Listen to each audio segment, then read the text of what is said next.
Greeting, brothers and sisters, friends and family and people all over the world. This is Dr. Julie Andre for Family Life Nurturing. As we have been telling you, Family Life Nurturing is a program that dedicated for you to know how to raise your family when you face any obstacles or any conflict in the family. Our major topic has continued. It is culture. And our subtopic for today is family structures. Subtopic for today, family structures. When we see family structures, what do we see in a family? We see parents, we see children, and we see helper. The reason why I'm trying not to say servant or a maid, because we don't want to bring people down. We create this program to elevate people's spirit, not to bring them down. Therefore, we don't use certain words so we don't bring anybody's down, but we use helper instead of a servant. So therefore, today, our main topic is culture. Our subtopic, as I stated, is family structures. And in family structures, parents have their own duties to fulfill. What do? They provide for their children, they're monitoring their children, they're monitoring each other, they're monitoring what's going on in their house, they pay the bills, they provide above and beyond, and they see for their children education and so forth and so on. So they parent their job, they go to work, they provide for their children, they're monitoring when the children go to school, when they come home, and they're monitoring what type of activities the children are watching by social medias. So the children as well have their own duties in the house. As for the children, when you get up in the morning, parent, please listen to me. Train your children well so they don't become a problem for their partners later on when they get married. When they get up in the morning, have them get up few minutes before they start school. Why? So they can make their beds. Have them make their beds. Even if you have somebody helping you, it's always best for you to train them to make their bed and have them take a shower in the morning. Some people say they live in a climate, in a culture where it's very cold. They don't want their children to get a shower in the morning. Let me help you out a little bit. It's best for a child to take a shower in the morning. It helps them clean up. It helps them wake up. It helps them go in for the day.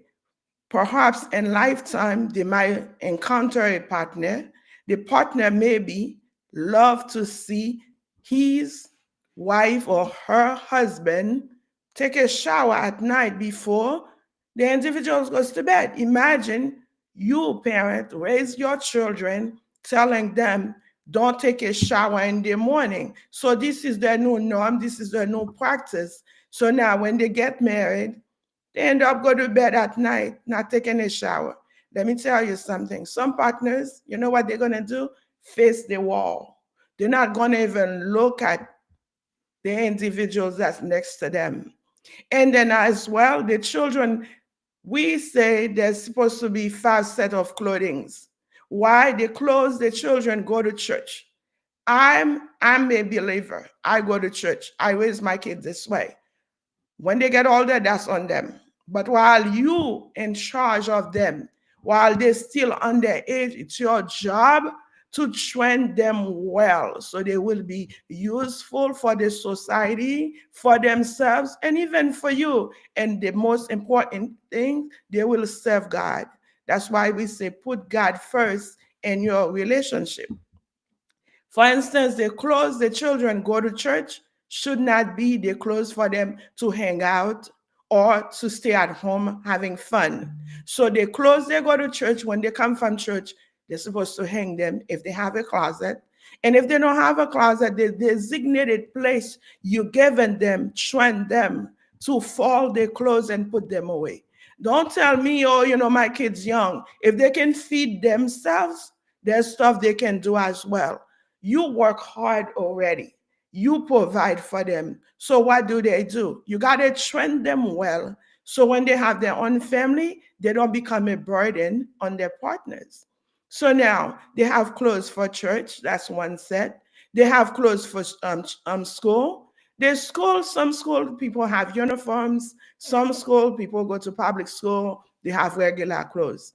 Again, when they come from school, have them take off their clothes, put them away. If they soil, have them put them in the designated place for soil clothing. So, second, third, they're supposed to have a set of clothes for going out or for casual, or either they're going to see their loved one, either they're going to see their in-laws, either they're going to see their grandparents, or either they're going to see their friends. Those clothes they wear for those occasions shouldn't be the clothes for them to have fun at home.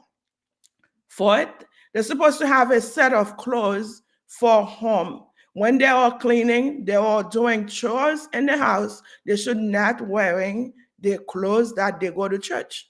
They should not wearing their uniform or the clothes they go to school. They should not wearing the clothes they go on the street.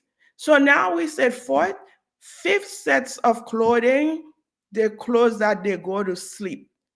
Children should not sit there eating and then go to bed with dirty clothes. You train your kids to be good individuals so they can be great in their future and respect one another. So now, if you don't do it like that when they have their partners, guess what? They're going to start doing the same thing. They're not going to be mindful of to make sure they help one another. They're going to leave their clothes on the floor and have someone pick them up for them.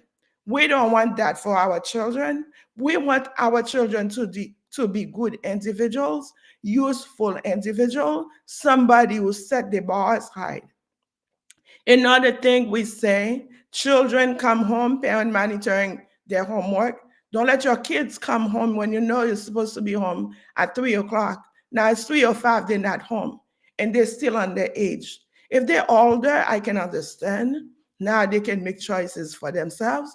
But while they're under your roof, while they're still young, it's your job to monitoring your kids, to know what they're doing at all time. They come from school, they're supposed to sit after they take off their shoes. First, they take off their shoes, then they go wash their hands. Third, they take off their clothes, and then perhaps they can have a snack and then sit and do homework before dinner. The helper's job, he or she not there to pick up after your kids, even if you pay that individual. The individual is there to supervise your children. The individual is there perhaps to help them with homework.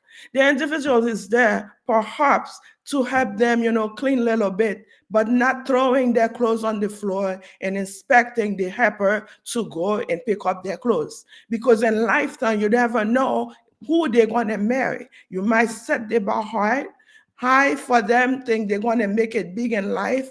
Perhaps, no, they might not make it big. They might end up have to be the one taking care of their own selves, cleaning their own houses, cooking their own food, and so forth and so on. Imagine if you don't train them well, they're not going to be able to do those things. So parent, I'm praising you and I'm thanking you and I lift you up very high, and I bless you in the name of Jesus Christ. Please train your children well, and you will not regret it. Like I said, the parent's job, the children's job, the helper's job. Within this, we find a word within family structure. It's honorable. Honorable is an individual that praiseworthy. It could be a rich person, it could be a needy person or a poor person, but when you are honorable at home. That's your comfort zone. You are honorable in the community. You are honorable in the church. at work, wherever you find yourself, you're supposed to be honorable because the stuff you do, you're not anybody. An honorable person, what does he or she does? They have integrity. They also have honesty. That person is truthful. When he says one word or she says something, they don't go back and flip it. Even if it costs them, they stay with it. How are you going to tell your children not to lie, but you're lying in front of them? How are you telling your children don't steal, don't break people's stuff, but yet you're doing it? How are you telling your children don't curse, but yet you're cursing in front of them? And honorable practice what he telling somebody else to do. And honorable don't put burden on someone telling them to do something and then on the other hand they do something else. So the honorable at home, those people are very praiseworthy. Why? Because they're very rare to find. If the husband is honorable, he deserves to be praised in the house. The mother is honorable, she as well deserves to be praised. The children are honorable, they all deserve to be praised. Why? Because they are telling the truth. Even they know they will get punishment for something, but they still stand firm because the honorable parents train them to be truthful and trustworthy. And they're very transparent. They have transparency in everything they do, in their actions and in their words. Their word don't flip, saying one thing and they mean something else. They avoid deception. They don't deceive people. They live by ethical principle. Honorable people live by ethical principle. You can trust them at work. You can trust them at home. The wife can trust her husband. The husband can trust his wife and their children as well. If you send them to the store, you best believe it. This is where they're going and they're going to come back. An honorable person have respect and dignity for others. For instance, the husband, because he's honorable, he has respect and dignity for his wife. And so forth, the wife does the same. And the children do the same. How are you going to tell your children to respect you, dad or mom, and then you don't respect your spouse? And the practice you do in front of them, it doesn't worthy of an honorable person. So today we're not talking about negative people, but we're talking about good people and how to raise their own children in this world to be useful for the society that God put place them in. An honorable person treat others with respect regardless of the individual's upbringing. It doesn't matter how your upbringing started or where you at in life, an honorable still treats you with respect and dignity regardless of those things. So in the household, the wife treat the husband as such. The husband treat the wife same way. Even if you're rich and then you marry somebody poor, you should have already know the guy didn't have money. You should have already know she didn't have any money. So now you say I do, you take that person in. Just because her upbringing, not your upbringing, you should not lower the bar for that individual. And you should respect that individuals. And then furthermore, you should recognize every individuals in this planet worthy to be here in this big giant planet that God created. You ever heard some partners they go through conflicts? Either one pray for the other not to make it. We should not do these things. Why? Because we trust God. Our job is for our partners to pray for them. You cannot change your partners. Even your children, as they get older, you can't change them. The path that you take, your children perhaps may not take the same route, but you still train them well, and hopefully, by the grace of God, they're going to grow up to be somebody honorable in this planet. And honorable, treat people, no matter what, your upbringing, with respect and dignity. Even if you poor, they treat you right. You rich, they treat you right. They have justice. They don't say because you poor, you deserve to be behind bars when you don't do something. But they say the rich person who commit the crime supposed to stay at home. Your husband does something wrong, the law get involved. You're supposed to man up and let the law know that your husband or your wife, she did this. Because you know what? You're raising honorable children. God created this big universe for all of us to live. And then we live as well in the house, in the family. Since this is a subject, this is a program for family nurturing. So, family nurturing, what it does, an honorable person has moral principles. They have a strong moral convictions, and they are fighting every single day to live by it. No matter what the conflict, no matter what oppositions, they live by moral principle because this is what they will practice. They don't practice it for you to do, but they don't do it. For instance, the husband tell his wife, honey, you come home at 10 o'clock. Yeah, husband can tell wife to come home at a certain time. And vice versa, the wife can tell the husband the same thing. But if you tell your wife to go home, come home at a certain time, and you hang out and you come home whenever you please, you're not honorable. You practice something different, but you preach something else. You're telling your children to come home, but yet they see you don't make it at home. You're telling your children to respect people and respect you, and you then respect your mother and father. I'm already married, just for the society to get it straight. But if I wasn't married by now, and I'm more mature than when I got married, if somebody didn't respect his mother, his dad, I wouldn't mess with you. So I'm teaching you young people, you need to know in culture, does this man respect his parents? Females, does she respect her parents? What kind of lifestyle she has at home? Does she get along with the people at home?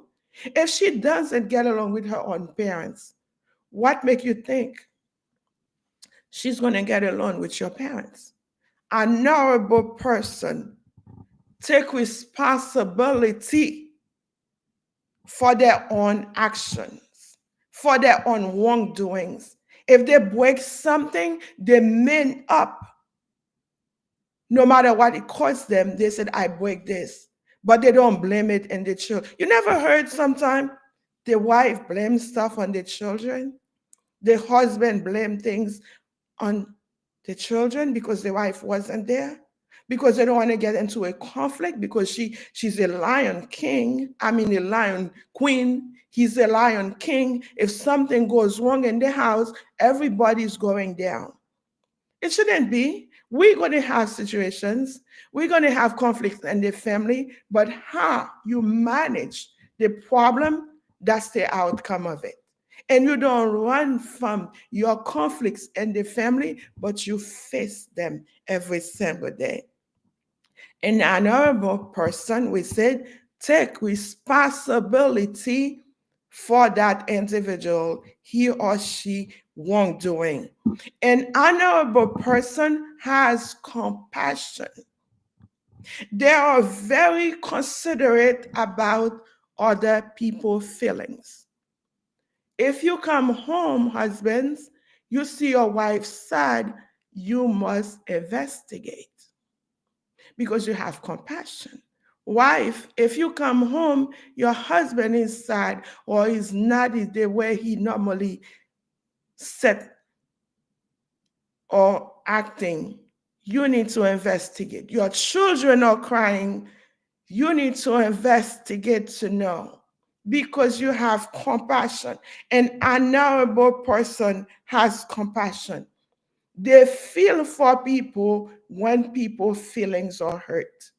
They don't try to bring people down. You never heard some spouse, they're looking at their wives, they said, oh my God, this is not the lady that I got married with. Why is she so big like this? If you see she started getting heavy while she's with you, it's your job to find a way to either say, with respect, with dignity, remember, you're still an honorable person. Let's go take a walk. Instead of frying foods, let's bake them, let's steam the food. Instead of eating out, let's cook at home so we know what goes inside, so we can manage our lives together. And then the wife as well, if you see your husband used to dressed up and all of a sudden he doesn't care, he goes out anyhow, find a way to get to him because you represent each other. His appearance, that's your appearance. Your appearance, that's your wife appearance. You never see some people in a family, the wife dressed up constantly, every Sunday go to church and the husband wearing the same suit. Wife, it's on you. Because if you dressed up, why don't you go purchase a suit or a shirt or even a pants or something for your husband? How are you going to always constantly looking decent and your spouse doesn't? The reason why I said females about this, because we have so much clothes, it's just unbelievable. But yet, make sure our spouse taken care as well. Another person, we said they know when somebody in needs, what do they do? Even they can't provide money or food, but they try to help as they can. If you see somebody on the street begging, family, remember you have children too, and you have your own spouse. It could have been you. That person in needs are knowable. What do? They lend a hand. An honorable person, when they see somebody starving or their status very low, what do? They help to bring them up, but they don't shut them down. So let me help you out a little bit about honorable people. This is what they do. Opposite of an honorable person is what? Is a cruelty person. Because if you have no feelings, you see people in need, you shut your heart, and then they're very harsh on others. What is the else they do? They indifference. That's the people that's not having compassion. Honorable people, they have compassion. So opposite of compassion, what it is cruelty. What else? We see disregard. You see somebody in need, but what do? You shut your heart, your mind, your eyes on that individual. It could be in the house where the husband see the wife in need of something because she doesn't have a job, he doesn't help out.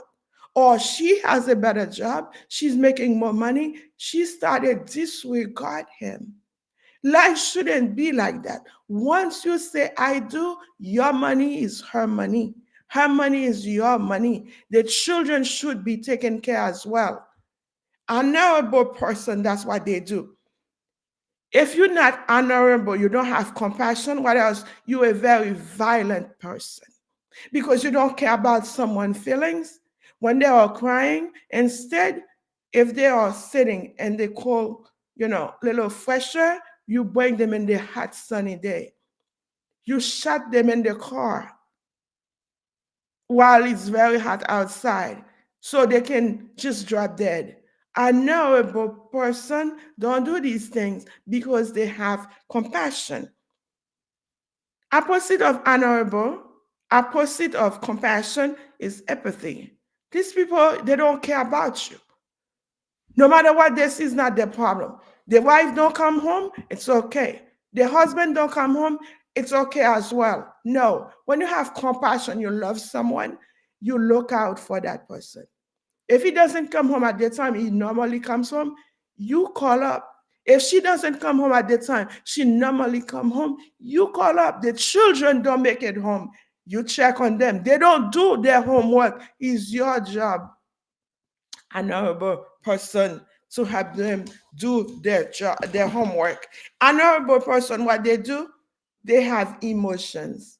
But opposite of compassion, these people have emotionless.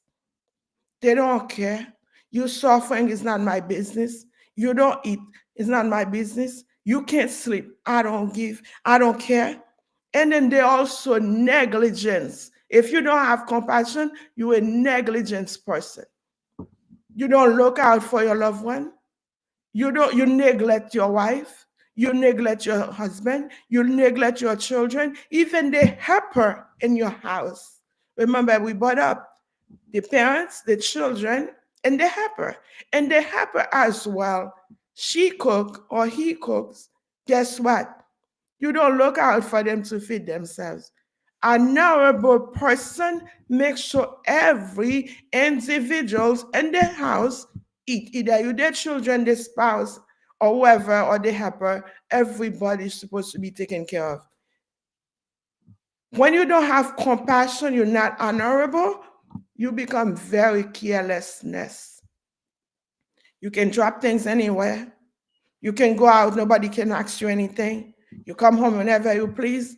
Nobody says anything because you're not going to listen to it. Honorable people don't do these things because we serve God first. We put our God in our lives first. We put our spouses in place first. Wives, you should not looking for your well-being, but you look for the well-being of your spouse and your children. And the same thing, husband, you sacrifice yourself to provide for your wife. That's the way it goes because you're an honorable person. And when you do that, your children gonna respect you. The society gonna respect you. Your spouse will respect you and they're gonna love you. And when you say something, everybody gonna stand up because they know when you say yes, you mean yes. If you say no, you say no, no matter what it costs. So for today, to bring you to the scene, to this topic, we have few verses from the Bible to incorporate with this topic for you. So we see Philippians chapter 2, verse 3 and 4. Verse 2, it says, verse 3, it says, Philippians chapter 2, verse 3 and 4. Verse 3 says, do nothing out of selfish ambition or vain conceit. Rather, humility, value others above yourselves. Always put somebody before you. Do not, out of ambition, try to be on top. And because you're so selfish, you don't care about someone else. No, always see somebody better than you. Husband, you come home, your wife look good, tell her she looks good. Wife, your husband look good, let him know he looks good. Because if you don't do it, someone else on the street will come and say, oh my God, you look beautiful, or you look great. And you know what it does? Immediately in the back of that individual, how come I'm at home? My spouse never say I look good. But every time I step on the street, someone always saying that I look good. Spouse, don't make that mistake.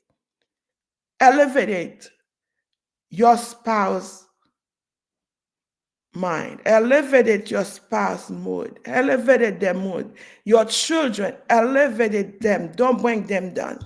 So this says, because these people, they always want people to glorify them, but they don't glorify others. Even when they do something wrong, they want people to elevate them. It shouldn't be. Let's elevate someone else. Tonight, when your spouse come home, even if you went to work, he or she went to work as well, please elevate him a little bit. Elevate her tonight. Let her know she's beautiful. Let him know he's good looking. Let them know you appreciate one another because they sacrifice to provide for this family. In Philippians chapter 2, verse 4, it says, not looking to your own interests, but each of you to the other's interests. Some people, if there's nothing for them, even in the family, there's nothing for you. If I can't sleep, you won't be able to sleep. Yet, I understand. If your spouse can sleep, you're supposed to investigate to know what caused that. But if you know he or she's going to go out early in the morning to go to work, and you are suffering, and something going wrong with you, you ill or something, please have a little bit compassion. Let your spouse get few hours sleep. Because when they get to work, the superior are not going to have it. They want them to perform for the day. We said in the word of God, Philippians chapter 2, verse 4, he says, they're looking for other people's interests. In our narrative, we bring it back again. They look out for someone else's interests. They don't sacrifice other people for them to make it big in life. They don't bring people down for them to elevate themselves. They don't kill someone else for them to make it big in life. They don't they don't shame people down for them to look like a grandstander. But honorable, you never heard some spouse in public, they say, oh, you eat too much. Oh, you don't look right. You never heard these things? Honorable person, you should have checked your spouse at home before he or she stepped out. What else do? You look for her best interest. Always look for the children's interest in the family. Make sure they do their homework. They come home, they do what they're supposed to do. Let them wash their own dishes. You work hard, you provide for them. If they can put food in their mouths, guess what? They can wash their own dishes as well. Even when they make mistake, let them go back and try again and do it again. When you do that, you're raising honorable children. You're raising individuals that's going to respect other people. You're raising individuals that's going to see best interests for others, but not put them down. You're raising other individuals that's going to elevate people, who's not going to see themselves, who's not going to be selfish. This is what honorable people do. Remember, we all on this together. We all here in this world to help one another. And as I told you prior, God has chosen me and set me aside to help families. So the generation prior, we don't make the same mistake they made by running away from our families when we are facing problems. But we stand up. And as I asked you before, I'm going to ask you again today and every time. Please help me stand up to take on this fight so we can destroy all the termites. We can destroy all the lions. We can destroy all the enemies that's invading our lives, our family, that are destroying our families. And you know how you're going to do that? You're going to go ahead and subscribe. You're going to go ahead and share. You're going to go ahead and like. And you're going to go ahead and comment. And every time I drop a video for family life nurturing, you'll be the first one to see it. Remember, God loves you and I love you. Until then, this is Dr. Julie Andre for Family Life Nurturing. Thank you.